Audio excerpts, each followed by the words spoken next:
Hello and welcome to Channel 2S. I'm your host, Second Soundwave, and today we're looking at the high-grade Universal Century GM ground type. This is high-grade Universal Century release number 202, and it came out in January 2017. For those not familiar with the GM ground type, it was the basic grunt suit from Mobile Suit Gundam, the 8th MS team, and it also just so happens to be one of my absolute favorite grunt suits of all time. But sadly, for a long time, the only Gunpla options for this mobile suit were a really bad high grade and a pretty bad master grade. But thankfully Bandai has listened to our prayers and given us this just absolute masterpiece of a model kit. But that's enough talk for now. Let's dive in and see just how awesome this model kit really is. So as always, we're going to start by taking an up-close and personal look at this kit, and the detail on this model is incredible for a high grade. It's definitely a step above what we've seen on kits like the high grade Revive RX-78, and just every inch of this kit is covered in panel lines. It's not quite to the same degree that you would see on a real grade model, but it's still pretty awesome to see this level of care and detail put into one of the more basic model kits in the market. There are very few details missing on this kit, and everything that's here just looks fantastic. Even looking at this kit from the back, there is some really great detail once you get up to the waist with some little tick marks and lines running across it. And then the backpack itself has a pretty nice amount of detail too, and actually very heavily reminds me of the backpack of the RX-78-2, just without the beam saber attachments at the top. But if I have to point out one single flaw in this kit visually, it is these stickers that run around the sides of the chest vents. There's no way of saying this lightly. They just plain look bad. Like, really bad. And I do understand that they really couldn't have made this a separate piece, and if they did, it would really bump up the parts count of the kit to the point where it would not be the relatively cheap 1,300 yen high grade that it is. But it's still kind of a disappointment to see such ugly stickers on an otherwise pretty much flawless kit. The rest of the stickers really aren't that bad though. They're just a triangle right here in the middle of the chest, the ever-present head cameras, some absolutely teeny tiny yellow triangles on the sides of the legs, and these small gray sections by the ankles. So while the stickers on the chest vents do suck pretty badly, none of the other stickers present much of any issue at all. And the only remaining comment I have to make about this kit from an aesthetic standpoint is that I strongly recommend that you do this kit justice and panel line the crap out of it. So now it's time to move on to articulation, and you guys are in for a treat. So thanks to a hinge underneath the ball joint that the head is attached to, it can look up to here, and then down to here. He can do a full 360-degree head rotation, and he can also tilt his head slightly to the side. Outward shoulder movement is pretty limited, and of course the shoulder rotation is completely unrestricted. A swing forward polycap in the torso allows the arm to move forward this far, and the rest of the arm is highly articulated via a full 360-degree swivel at the bicep and a fantastic 180-degree double-jointed elbow. But that is not the end of the GM ground type's arm mobility, because he brings a brand new wrist construction to the table. Underneath the traditional wrist ball joint, there is a sleeve connecting it to a second ball joint that gives a much higher level of movement. This is especially useful for helping the kit grasp his bazooka and other similar weapons. Do be careful when changing out the hands though, as the wrist sockets are showing some stress marks on my copy. But the innovation does not end there, as this kit has a massive front torso bend. Here I have moved the kit's arms out of the way to better visualize this incredible amount of torso movement. And if that wasn't enough to impress you, this kit also boasts a similarly incredible level of side-to-side mobility. This is achieved via an all-new waist attachment mechanism which places the ball joint at a 90-degree angle to the body, meaning that it now plugs into the front of the chest instead of the top. This gives the kit a level of torso mobility never before seen on a high-grade model. However, this is not a perfect system, as there is a rather glaring hole in the back of the kit's torso if you look at it from the wrong angle. And as with most high grades, if you pull up on the waist ball joint just a little bit, you can get a bit of side-to-side and front-to-back movement from that as well, which means that if you're careful, you can get this guy's torso alarmingly close to a 90-degree bend. In addition to the already mentioned level of torso movement in the upper body, if you take this ball jointed section and bring it up to the top of the peg, that will also allow you to lift up this middle section of the torso, which can kind of sort of be posed as well. You can kind of use it to help fill in that gap. and if you're careful and patient as you're posing this kit, you can pull off some pretty crazy torso action. And without pulling up on that waist ball joint, you can get his torso to rotate this far. And by pulling up on it just a little bit, you're able to clear his waist assembly and get him in a full 360-degree spin. Side skirts move out to here and can rotate even further out of the way. And the front skirts can move fully out of the way.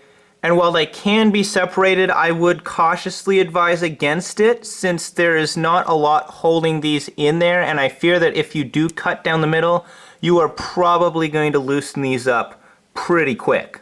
And underneath all of that waist armor is a swiveling joint that allows his hips to tip to the side about that far. And between the hinge in the waist and the ball joint in the torso, you can get some pretty fun poses out of this guy. With the hip joint positioned horizontally, the leg can come up to here. And if you tip it to the side as far as it can go, you can get a little extra height. The leg can bend out to here without rotating the side skirt out of the way. And with the side skirt cleared, it can come a full 90 degrees. There is a swivel joint at the thigh, however it is limited to only 90 degrees. And the legs have a beautiful 180 degree bend. The figure's feet can bend down to here and up to here. I'm serious, I am completely serious. This is actually how the ankle joint works.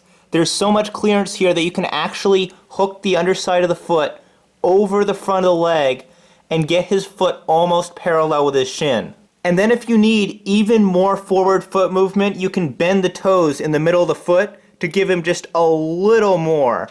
And that does bring his foot parallel to the front of his leg. And if you're in some crazy foot pose and you want to have that ankle joint covered up, you can move the ankle guards like so to conceal it as you wish. The sideways ankle tilt is not nearly as impressive as the forward movement, but it's still pretty good for a high grade. So for the high grade GM ground type, Bondi basically pulled out all the stops and put every awesome piece of engineering they had into this, just making it the most posable thing I have ever seen at the high grade. Yes, I would go as far as to say that this guy is more articulated than the RX-78 Revive, my previous most articulated high grade. It is so awesome to see Bondi just put this level of love and care into such a basic, unassuming grunt mobile suit.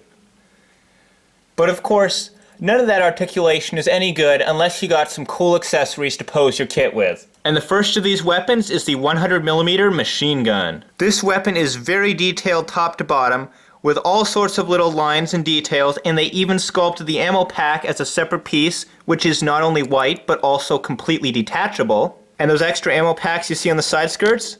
Well, guess what? They're detachable too. And since the GM ground type doesn't have a trigger finger hand, attaching the weapon is just a very simple manner of pushing it down into his hand. And for those situations where just a little more stability is needed, the stock can be rotated down over the arm like so. As with most Universal Century sidearms, there is a fold-out side handle, and due to this kit's incredible articulation, he can pose with that side handle, but even at this level of posability, it still looks pretty awkward. The next weapon included with this guy is a net launcher. And thanks to its awesome swiveling handle, you really don't even have to use that extra wrist articulation in order to get it over his shoulder. And when you get the scope lined up with the kit's head, the effect is pretty awesome. There is also a secondary fold-out handle at a 45-degree angle near the front of the gun, and this can be held in two hands just like the machine gun. And it actually doesn't look quite as awkward as the machine gun, although it still can look a little weird from some angles. Rounding out the GM ground type's heavy artillery is the rocket launcher. Now for this weapon, you do have to remove the back of the hand to get it in, but once you have it in, you can use that swiveling handle and that awesome wrist joint to just get this into absolutely whatever pose you want. You can sling it over his back, you can bring it forward to a more natural firing position, and I kid you not, you can actually remove the ammo packs. And when it's time to put away the rocket launcher, you can just pop this piece off his back, and then you can take this piece and plug it in where that cap was originally. And then you can just pop the rocket launcher across his back, where it sits very nicely and quite securely. And while we're on the subject of onboard weaponry, this would be a great time to show you this guy's beam sabers. They're actually hidden inside of his shins. You have to pop these little side pieces off, and these are supposed to be on hinges. Sadly they aren't, this is just a high grade. But after you pop them off, you can kind of stick him back on at a bit of an angle if you want to make it look like he's about to draw out his beam saber. Or you could take it out completely and attach one of the two included red beam saber effect parts. And you do get two of these beam sabers. And the final accessory is the GM ground type's iconic shield. This shield is very detailed both front and back, and you get a full sheet of marking stickers allowing you to put whatever numbers you want on the front. The shield attaches to his arm via a very simple rectangular peg, and putting it on really completes the look of the model. The shield peg is also on a 360-degree rotation, and there's also a kind of double-jointed mechanism inside of it, and if I can properly pull this off without just ripping the whole shield off his arm, there is a double-jointed mechanism in here, and you do have to be very careful with it because if you push it too hard, you will just pop the peg out of the hole. But if you're careful, you can use it to swing the shield all the way forwards, which can make for some pretty cool poses, and also makes it look kind of more like some kind of clawing or digging weapon than a shield. And furthermore, if you take this piece on the back of the shield and you get it out of here and you rotate it down, the shield can then be stood upright and used as cover for the ground GM. And finally, you get a splayed open left manipulator for more relaxed poses. And if you haven't already decided to pick this model kit up, then there's really not much else I can say. I have shown you everything that makes this kit awesome and everything that I love about it. It is a fantastic kit, an absolute easy 10 out of 10. Before I built this kit, I talked to a friend of mine that had built it, and he said it was his high-grade kit of the year. Now, he was a massive fan of the GM ground type like I am, so I thought he was exaggerating a bit. He was not. I recommend this kit to any Gunpla builders, beginners, experienced builders, even more experienced master grade builders. Just give this kit a shot. It is awesome and you will not be disappointed. So in the end, it should come as no surprise to you guys that I am giving this kit a big thumbs up. So as always, leave a like if you enjoyed this video. And if you have a friend who's on the fence as to whether or not they should pick up a high-grade GM ground type, send them this video to help them out. And if you're new to Channel 2S, basically I do any kind of Gunpla related content I can think of, from news to unboxings to build videos to reviews like the video you've just seen. If you like what you saw, if you want to see more of this kind of thing, then I would recommend that you subscribe right about now.